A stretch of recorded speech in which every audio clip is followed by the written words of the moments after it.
Hey there, greetings everybody. I want to welcome you here to the Prog Monster. My name is Murph. I am the host of this show, a show dedicated to progressive rock and other forms of rock music. So here we go. It's Thursday night, time for an episode of Not What We Hoped For. So basically what I do on this episode is I choose an album that I had a big idea of what it would be about, and it just really didn't measure up to it. So the album we're going to talk about, this goes back a long way, Dressed to Kill from Kiss. Yes, so for most of you who watch this channel know that I was a huge Kiss fan. It was the beginning of my rock journey. Yeah, I did have a kind of a 1950-ish kind of listening to rock music through my parents. I liked some of Elton John stuff that my friend or my cousin in Nova Scotia had. I even had a kind of an interest in the Four Seasons that I got through my god sister. But I never really followed any. I didn't own anything by them.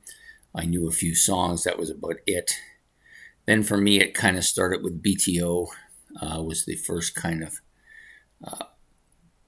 being aware of what rock music was about. And then this band came along. And for about 3.5 years, I was completely dedicated to them. Rarely listened to anything else. I did listen to some stuff here and there, but for the most part, it was pretty much only this band. And I remember the first few albums I got were, of course, Alive. Most people know that was my first album. Some of the first albums I had were Destroyer, Rock and Roll Over. Went back and got Hotter Than Hell. Eventually got the other original albums, Love Gun, their debut album, and this one. This one was probably the last one I owned. My friend had this album, and I always remember thinking, so for their debut album was kind of lots of big songs, knew them all from the Alive, had a little bit of an energy to it as well. The second album had a murky sound, probably terrible production sound, but some of the best Kiss songs came off that. This one came out, and I remember thinking how thin it sounded. I didn't think of the word thin didn't come to mind at the time, but I thought it sounds kind of weak. And it just was a bit of a disappointment. Not the song so much. Album cover was a little bit disappointing, but it was just the sound of the songs on here. Like, it's got some of their better songs on here. Room Service, Getaway, Rock Bottom, which is one of my favorite Kiss songs. Come On, Love Me, another one of my favorite Kiss songs. Anything from My Baby. It also has Rock and Roll All Night on here, which was at one point my favorite song, but then, played so much I never want to hear it again. But anyways, I just found this very tame. It's almost like poppy. And so I found it a bit disappointing because of that. And I was expecting more because the songs I had mentioned, Rock Bottom for one, Come On and Love Me, were so good on Kiss Alive. Even Rock and Roll All Night was great on there. They're just thin sisters here. They don't have that oomph or that charge to them. They just sound kind of pedestrian, really. The album cover is not so great either. The backside, I'm not really sure what they were attempting to achieve with this two-way visual here. But at any rate, just not up to what I had hoped for.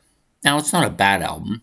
I don't think any of their original albums are bad, but they haven't aged well either for me. And a lot of that is probably because I played them so much, they just kind of burned out. Also because my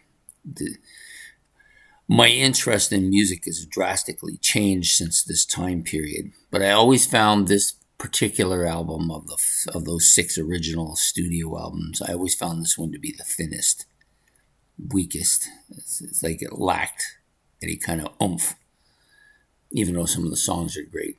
Anyways, that was my choice for Not What We Hoped For today. Like I said, not a bad album, but really didn't live up to the expectations that I had on it when it came out. It's the one Kiss album that kind of had that for me. So there you go, Dressed to Kill from Kiss. Please like and subscribe. If you want to make any comments about this album or the band or anything I've said, you can put that in the comment section. Maybe you want to add to what I said, or maybe you want to chastise me for what I said. It's all up to you.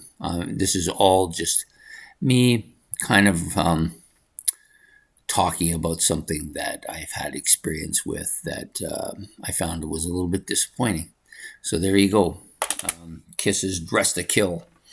Anyways, I hope you've enjoyed this episode, and we will see you next week when we will be doing an episode of ranking the songs off an album. So take care and have yourself a good one. Goodbye.